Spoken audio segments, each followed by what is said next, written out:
संघर्ष योद्धा मनोजदादा जरांगे पाटील यांनी सगळ्या आज जी बैठक होती महत्वाची अखंड मराठा समाजाची, सगळ्या लोकांना विचारलं काय करायचं आणि काय नाही। त्यातून एक सगळा चर्चा झाली, सांगोपांग सगळं सविस्तर बोलणं झालं आणि त्यातून 2-3 विषयावरती एकमत झालेलं आहे। दादांनी सगळ्यांनी दादाच्या नेतृत्वाखाली पाठिंबा व्यक्त केला आणि आंदोलन निवडणुकीनंतर सुद्धा कायम राहील यासाठी सगळ्यांनी दादाच्या पाठीमागे राहण्याचा शब्द दिलाय। आणि राहिला या इलेक्शनच्या बाबतीत तर जे 3 निर्णय झाले त्याबद्दल मला सांगावंसं वाटतं की पहिला निर्णय जो आहे, जिथं आपली ताकद आहे तिथं आपण लढणार आहोत आणि जिथं आपलं एससी एसटीच्या वगैरे काही जागा आहेत तिथं कुठलं आपला जो विचाराचा असेल, जो आपल्याला बॉन्डवर लिहून देईल किंवा आपल्या भूमिकेला पाठिंबा देईल त्याला निवडून आणायचं, ही दुसरी भूमिका। आणि अजून एक भूमिका आहे की पाडायची, जे आपले विरोधक आहेत किंवा आपल्या विचाराला विरोध करतात, मराठा समाजाच्या ह्याला विरोध करतात, त्याच्याबद्दल सुद्धा कठोर भूमिका दादा घेणार आहेत आणि मराठा समाज सुद्धा घेणार आहे। तर उमेदवाराला आता जिथं द्यायचे तिथं त्या ठिकाणचा सर्वे करणार आहे दादा, सर्व माहिती घेणार आहेत, कुठून निवडून येत आहेत, कुठून आपल्या जागा निवडून येऊ शकतात, त्या जागेवरती उमेदवार देण्यासाठी दादा चाचपणी सुरू करतायत। आणि सगळ्या महाराष्ट्रातून 288 सध्या फॉर्म जरी भरायचे सांगितले असले दादारी, तरी ज्याचा फॉर्म दादा सांगतील तोच ठेवला जाणार आहे। ज्याला बाकीच्याला काढून घ्या म्हणतील, नाव सांगून त्यांचं नाव काढून घ्यावं लागणार आहे, हे ठरलेलं आहे। त्यामुळे ज्याला कुणाला फॉर्म इच्छुकांना भरायचे ते भरतील, परंतु दादांचा आणि मराठा समाजाचा आदेश अंतिम असेल आणि ज्याचं नाव फायनल होईल त्याचं नाव घोषित करणार आहेत दादा। आणि ज्याला काढून घ्यायचे सांगतील त्या सगळ्याचे काढून एकच सर्वमुखी निर्णय होणार आहे। हे झालं जिथं लढवायच्यात तिथं। आणि आता अनेक ठिकाणी 2-2 उमेदवार सुद्धा कदाचित आपल्याला पाठिंबा देऊ शकतात, फक्त आपल्या मतापुरतं। तर त्याचं खरा कोण खोटा कोण खरंच पाठिंबा देतोय, त्याच्या मागचं बॅकग्राऊंड काय, पुढचं काय, हे सगळं बघून दादा आणि मराठा समाज त्यांच्याही बाबतीत निर्णय घेणार आहे। मला वाटतं हा संतुलित निर्णय। लोकांची तर खूप इच्छा होती फक्त निवडणूकच लढवली पाहिजे, परंतु मराठा समाजाची इमेज कमी नाही झाली पाहिजे, मराठा समाजाच्या प्रतिष्ठेला दाग लागला नाही पाहिजे आणि मराठा समाजाचे जे दबाव आहे तो कमी झाला नाही पाहिजे, या दृष्टीनं दादाने हे 3 निर्णय घेतलेत। आणि मला वाटतं अतिशय समर्पक निर्णय आहेत हे तिन्ही पण, कारण दादाने खूप पुढचं विचार करून, आताच्या परिस्थितीचा विचार करून हे निर्णय घेतलेले आहेत आणि नक्की तिन्ही निर्णयातून मराठा समाजाचं भलं होणार आहे। तिन्ही या ज्या आज भूमिका घेतली त्याच्यातून मनोजदादांनी मराठा समाजाचा कुठेही कमीपणा होईल किंवा समाजाला कुठेही अडचण समाधीन असं होणार नाही अशी भूमिका घेतली असं माझं मत आहे। आणि अतिशय समर्पक भूमिका आजची जी दादाने घेतली ती, आणि जे 2-3 निर्णय घेतले ते सुद्धा खूप अग्रेसिव्ह आहेत आणि त्या तिन्ही निर्णयाचा फायदा समाजालाच होणार आहे। आपली जबाबदारी आता वाढलेली, तुम्ही दादांचे सहकारी आहात, मोठी घडामोड आज आंतरवली सराटीत घडलेली आहे। या सगळ्या परिस्थितीला कसं सामोरं जाणार आहात आणि यातून आंदोलन मराठा समाजाची एकजूट कशी टिकून ठेवणार आहात? नाही, हे फक्त निवडणुकीपर्यंत निवडणुका लढायच्या पाडायचं किंवा जो कुणाला निवडून आणायचं ही भूमिका आहे, पण त्याच्यानंतर परत पुन्हा समाजाला आरक्षण मिळण्यासाठी आंदोलनच करावं लागणार आहे, हे संघर्ष योद्धा मनोजदादांनी सांगितलंय आणि ते खरंय। आणि दादा तिथून पुढे पुन्हा आंदोलन सुरू करणार, त्यावेळेस आपण एकमेकातले गटतट मन दुखावलेले किंवा कोणी कोणाचा प्रचार केला याच्यामुळे आपल्यात गैरसमज न करता दादांच्या पाठीमागे उभा राहायचं हे सांगितलं। तोंडावर आलेल्या तेवढे दिवस उमेदवारी जाहीर झाली नाही, पण जसं दादांचे निर्णय झाले आणि कुठेतरी एखाद दुसरा उमेदवार जाहीर करण्याचं धाडस सगळ्याच राजकीय पक्षांनी दाखवलं। याचा अर्थ जरांगे पाटलांची ताकद आणि या ताकदीबद्दल तुम्हाला काय वाटतं, कसा अभिमान व्यक्त करा? खूप मोठी ताकद आहे मराठा समाजाची आणि मनोजदादांची, त्यामुळे तर सगळे पक्ष उमेदवारी घोषित करत नव्हते, त्यांचं भिजत घोंगडं पडलेलं आहे। एका पक्षाची उमेदवारी जाहीर झाल्याचं कळतंय, परंतु मराठवाड्यातले 2-3 जागा आहेत त्यात त्यांनी आणि बाकी ठिकाणच्या 99 काहीतरी जागा दिल्या, परंतु ते आपला निर्णय झाल्यानंतर निर्णय आलाय त्यांचा आणि आता बाकीचे निर्णय घेतील, घोषित करतील। परंतु या निवडणुकीमध्ये मराठा समाज, मनोजदादांचा फॅक्टर हेच यशस्वी होणार आहे आणि एकूणच मराठा समाजाचाच प्रचंड मोठा दबावगट या सगळ्या प्रक्रियेवरती राहणार आहे आणि मराठा समाज जे म्हणेल तेच या महाराष्ट्रात घडणार आहे। समीकरण कसं जुळवणार आहे? सगळ्याच बांधवांना, अगदी ओबीसी बांधव यांना सगळी एकजूट ही मोठ एकतेची मोठ कशी बांधणार? दादा त्यासाठी प्रयत्नशील आहेत। ऑलरेडी मराठा, मुस्लिम, दलित, ओबीसीतले आपले सगळे काही घटक आणि आदिवासी, दलित समाज हे सगळ्या जातीतले लोक, गोरगरीब, वंचित आणि जे सर्वसामान्य आहेत ते प्रचंड ताकदीनं दादाच्या मागे उभा राहतील आणि त्यासाठी काही समीकरणं जुळवावं लागतात। काही बऱ्याच घडामोडी घडल्या, काही घडणार आहेत त्या बाबतीत मी आता बोलणं उचित नाही. त्याबाबत आदरणीय संघर्ष योद्धा मनोजदादा जरांगे पाटील आणि संबंधित समाजाचे आणि संबंधित समूहाचे लोक त्याबद्दल येणाऱ्या काळात बोलतील आणि दादा त्यावरती जाहीर करतील. तो आदरणीय दादांचा आणि समाजाचा अधिकार आहे, सगळ्या नेत्यांचा अधिकार, त्याबद्दल मी बोलणार नाही. परंतु प्रचंड मोठ्या उलथापालथी होतील आणि या सगळ्याच्या शिरोभागी, मध्यभागी आणि त्या सगळ्याचा फोकस जो असेल तो मनोजदादा, मराठा समाज आणि मराठा समाजासोबत असलेले मराठा, मुस्लिम, दलित, आदिवासी सगळ्या जातीतले आपल्या सोबत असणारे 18 पगड जातीतले लोक असतील. आणि नक्की या महाराष्ट्राला एक नवी दिशा देण्यासाठी आजचा हा निर्णय दादांनी घेतलाय. तो एक परिवर्तनशील आणि मराठाला नवीन महाराष्ट्राला एक घडवण्यासाठी एक वेगळा, नक्कीच यशस्वी प्रयोग असेल. एकूणच आजच्या निर्णय आणि मराठा समाजाला आता ह्या क्षणापासून कामाला लागण्यासाठी काय आव्हान कराल? दादांनी तर सांगितलंय आजपासून कामाला लागा. चिन्ह कोणतं असेल 2 तासात तुमच्यापर्यंत पोहोचल. 4 तारखेनंतर, 4 तारखेला फॉर्म काढून घ्यायची तारीख आहे 4 तारीख. 4 पासून सगळं चित्र क्लिअर होईल.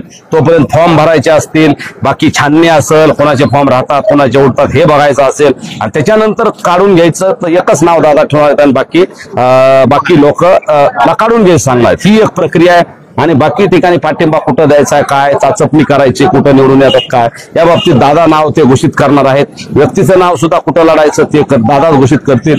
जिथं मराठा समाजाचा कोणाला पाठिंबा असेल ते सुद्धा दादाच घोषित करतील. आणि जिथं कोणाला पाडायचंय किंवा ज्याने आपल्याला विरोध केला त्याला विरोध करायचा त्याची भूमिका सुद्धा दादा मराठा समाजाला विचारून आणि आता सगळे अधिकार आज मराठा समाजाने दादालाच दिलेत. आणि हे आंदोलन या निवडणुकीनंतर सुद्धा सुरू करण्यासाठी आणि सगळ्या समाजाने दादाच्या पाठीमागे राहण्यासाठी सुद्धा शब्द दिलाय. आज दादांनी निर्णय घेतला, हा निर्णय मनोजदादांनी घोषित केला, पण त्यापूर्वी समाजाचं मत त्यांनी कसं विचारात घेतलं? प्रत्येक बांधवाला विचारलं, सगळ्यांना हात वर करून विचारलं, प्रत्येकाला विचारलं कशा पद्धतीने केलं पाहिजे. 2-4 पर्याय ठेवले आणि एकमुखाने मग लोकांनी, दादांनी, बाकीच्यांनी कुणी बोलण्यापेक्षा काही ठराविक लोक बोलले आणि सगळ्यांनी एकमताने, म्हणजे बहुमताने नाही, एकमताने, एकही माणसाचा विषय नव्हता की दादाच्या निर्णयाला कोणी चॅलेंज केले. एकमताने दादावर विश्वास व्यक्त केला, दादाने घेतलेल्या निर्णयावर विश्वास व्यक्त केला आणि दादा खरंच मराठा समाजाचं हित पाहतात. मराठा समाजात कुठेही अडचणीत आला नाही पाहिजे, मराठा समाजाचं कुठलंही नुकसान झालं नाही पाहिजे याचा विचार करून दादांनी ही भूमिका घेतली. शेवटचा प्रश्न आहे, मी तुम्हाला राजकीय प्रश्न विचारला नाही, तुमचं सामाजिक व्यक्तिमत्व आहे, तुमची धडपड आहे समाजासाठी, परंतु दादा लढणार आहेत. एक अंदाजे साधारणतः किती विधानसभा मतदारसंघ लढतील किंवा काय वाटतं तुम्हाला की अंदाजे अमुक विधानसभा मतदारसंघात आपण 100% लढू, किंवा जर हा गनिमी कावा असेल तर आपण गोपनीय ठेवलं तरी चालेल? नाही, तो गनिमी कावाच आहे. आज दादाच त्याबद्दल जाहीर करतील, सर्वे करावं लागेल आणि आज सगळ्या स्ट्रॅटर्जी ओपन केल्या तर त्याच्यावर विरोधक काम करून आपल्याला अडचणीत आणण्याची शक्यताही नाकारता येत नाही. आपल्या प्लॅनिंगवरती ते मात करू शकतात म्हणून तो अधिकार सर्वस्वी दादाचा आहे.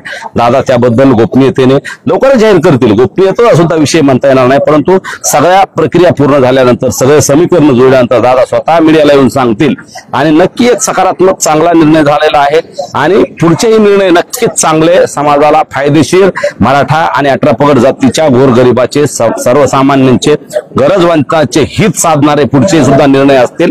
आणि या महाराष्ट्रात फक्त मनोजदादा जरांगे पाटील, मराठा समाज आणि मराठा समाजासोबत असलेल्या 18 पगड जाती या सगळ्यांचंच एक आदर्श समीकरण असेल. धन्यवाद नाना.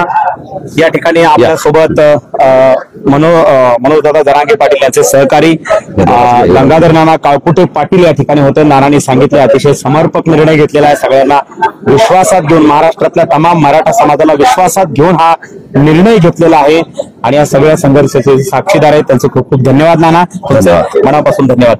या ठिकाणी संजूभाऊ गोडसे, या ठिकाणी आपण संजूभाऊ सोबत. भाऊ, निर्णय झालेला आहे, जे मनात होतं ते घडलं का? जे मनात होतं ते घडलं का? हो, हे फक्त माझ्याच मनात नव्हतं तर सर्व समाज बांधवांच्या मनात देखील हीच भावना होती.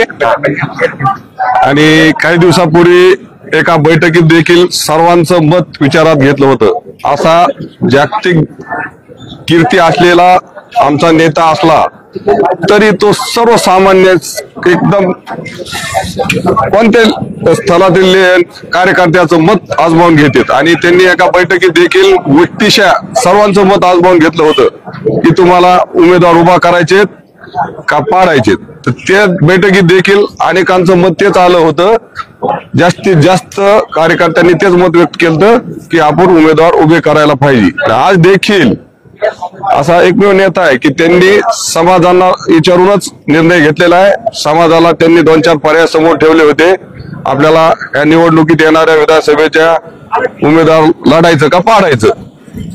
का कुणाला पाठिंबा द्यायचा, असे 2-4 पर्याय देऊन त्यांनी हात वर करायला लावलं होतं. जवळपास 1 मताने समाज बांधवांनी त्यांना उमेदवार उभे करण्यासाठी साथ दिलेली आहे आणि प्रचंड उत्साह होता समाज बांधवांमध्ये. आणि माझं सुद्धा वैयक्तिक मत तेच होतं की तयारी भूमिकेतून आपल्याला जावं लागत. काही ठिकाणी जिथं आपण निवडून येऊ शकतो तिथं आपल्याला उमेदवारच उभा करावे लागतील आणि जिथं आपली ताकद जरा कमी आणि आपण निवडून येण्याच्या निर्णायक परिस्थिती नाही तिथं आपल्याला पाडायची भूमिका घ्यावी लागेल.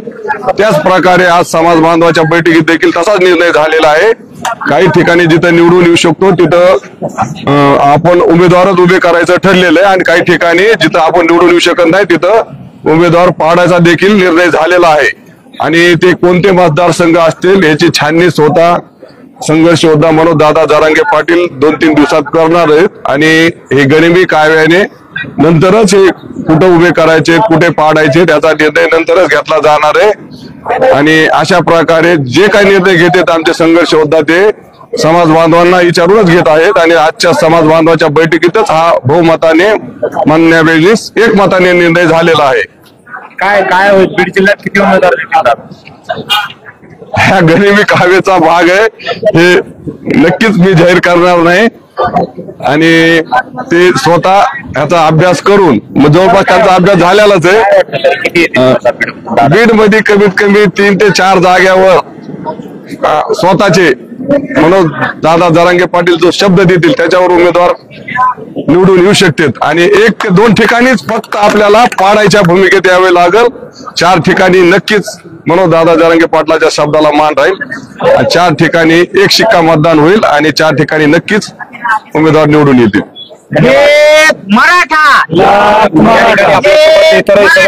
दादा कुठून आलाय तुम्ही? काय प्रतिक्रिया? जरांगे पाटलांचा निर्णय झालेला आहे. थोडस या लीडमध्ये या थोडस मागे काय काय वर्ष आहे कसं? नमस्कार, मी युवराज मस्ती बीड जिल्ह्यामधून आलेलो आहे.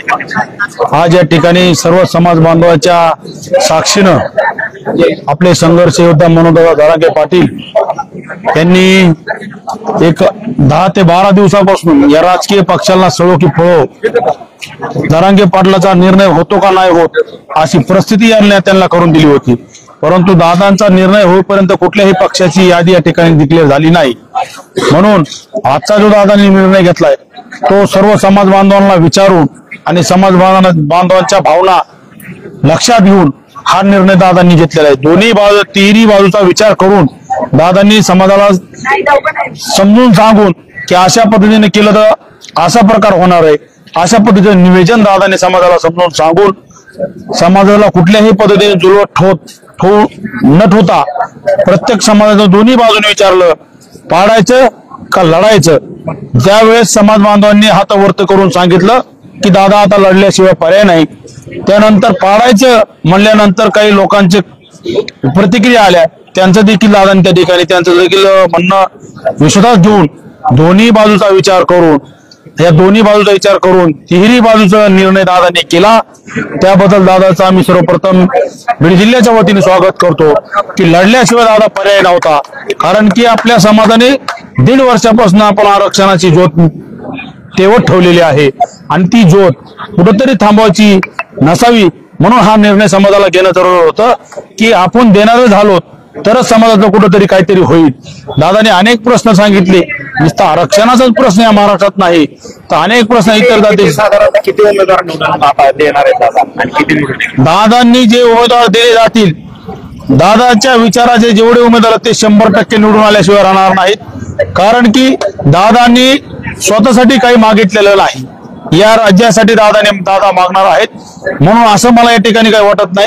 सर्व समाजाच्या घटकांना विश्वासात घेऊन दादा हा निर्णय घेणार आहेत आणि जो उमेदवार दादा देणार आहेत तो काय आपल्या विचाराचा नसून तो सर्वांसाठी काम करणारा असेल असं देखील दादाने सांगितलेलं आहे. आपण इथे हे आंदोलन सुरू झाल्या पण 18 पगड जातीच्या लोकांचं काम या ठिकाणी दादा करत आहेत हे देखील आपण या ठिकाणी पाहिलेलं आहे. म्हणून दादा जो निर्णय घेतील तो इतर समाजाला देखील पटणार आहे. आताच तुमच्या समोर एक ऍडव्होकेट आलते, त्यांनी देखील सांगितलं मी बौद्ध समाजाचा आहे. दादा जो निर्णय घेतील तो अतिशय निर्णायक घेतात आणि दादा सर्व समाजाला घेऊन चालतील असं देखील त्यांनी सांगितलेलं आहे. म्हणून माझ्या बाजूला जे सर्वजण आहेत लढेंगे भी जीतेंगे भी और पाडेंगे भी तिहेरी उल्लेख दादाने केला आहे. म्हणून मनोजदादाचा निर्णय हा चुकीचा झालेला नाही. सर्व समाज बांधवांना पटणारा निर्णय आहे. काही दळबद्री बुद्धीचे लोक काही येतील, ह्याच्यात उलट सुलट प्रश्न आपल्या लोकांना करतील, परंतु दादाचा निर्णय समाज बांधव नक्कीच एक दिलाने घेतील असं मला या ठिकाणी वाटतं. या ठिकाणी बोललं जात होतं की जरांगे पाटील या ठिकाणी जरांगे पाटलांनी लोकसभेला महाविकास आघाडीला मदत झाली, पण आता जे आरोप करत होते त्यांना एक कानफाडत मारले जरांगे पाटलांनी जोरदार. एक लक्षात घ्या, दादांनी निर्णय लोकसभेला कुणाची पाडायचे आणि कुणाचे आणायचे असं कोणाला स्पष्ट सांगितलं नव्हतं.